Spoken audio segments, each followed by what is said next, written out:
रिश्ते का नाम होने जरूरी नहीं है, उसके बस होना ही काफी है।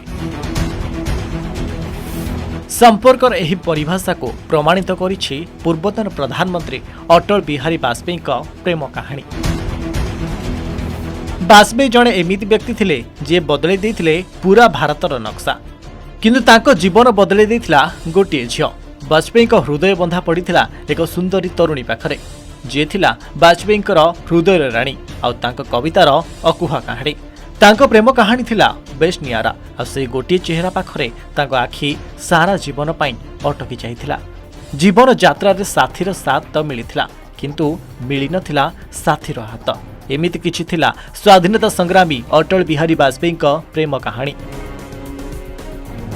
18 वर्ष बयस रे वाजपेयी को मिलिथिला तांको प्रेम ठिकाना। ग्वालियर रो विक्टोरिया कॉलेज रे पाठ पढ़ुवा बेले निज सहपाठी को मन देई बसिथिले से। राजकुमारी कौलଙ୍କ पाखरे अटकी जाइथिला तांको हृदय। आ दिन बीतिबा सह वाजपेयी और राजकुमारी भितरे संपर्क अति निबिड़ होइतिला। आखिरे आखिरे इशारा मध्य हैला, किंतु मनर कथा ओठ खोली कहि पारि नथिला। काहेकि ना सही समय रे गोटे पुओ और गोटे झियर बंधुता को स्वीकार करनथिला आम समाज। एपरिक विवाह पूर्व प्रेम करने समाज नजर रे पाप थिला। तेबे एमिति किछि दिन बीतिबा परे निज प्रेमिका अग्रे हृदय खोली रखिबा पई वाजपेयी मनमस्त कले।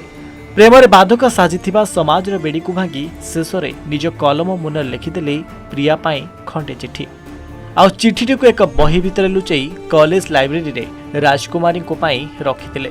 हेले समय बीतीगला, किंतु वाजपेयी को मिली नथिला चिठीर उत्तर। तेबे उत्तर न पाई निराश होई पड़िथिबा वाजपेयी को 15 वर्ष पर मिलिथिला एही चिठीर उत्तर। समय तांको पुणी नहीं आसीथिला तांको प्रेमिका पाखकू। आ सेठु आरंभ होइथिला वाजपेयी प्रेम कहानी।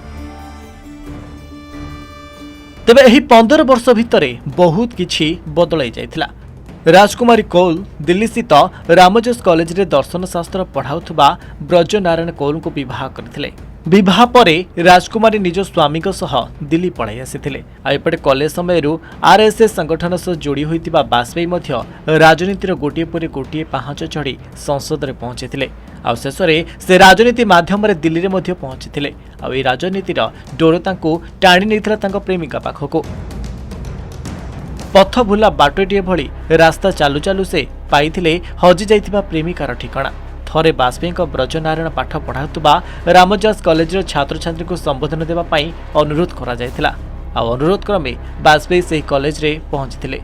एपटे वाजपेयी भाषण सुनिबाकू स्वामी ब्रजनारायण कॉलेज को जाइथिले राजकुमारी कौल। प्राय 15 वर्ष परे एही सभारे राजकुमार को भेटिथिले वाजपेयी।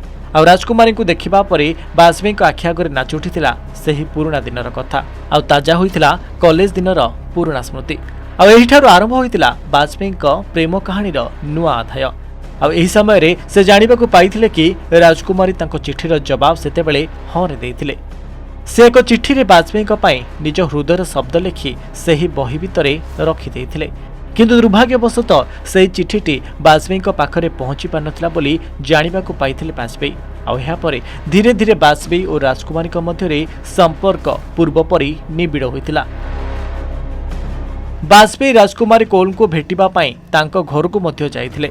राजकुमारी कौल को परिवार सह वाजपेयी एते निबिड़ता बढ़ी जाइथिला जे भारतर प्रधानमंत्री हेबा परे से राजकुमारी परिवार को निज आवास को पाछुटी आनिथिले। आ वाजपेयी और राजकुमारी संपर्क एते पवित्र थिला जे वाजपेयी घरे राजकुमारी बसवास करने को नहीं कौनसी विरोधी दल मध्य प्रश्न उठाई नथिले।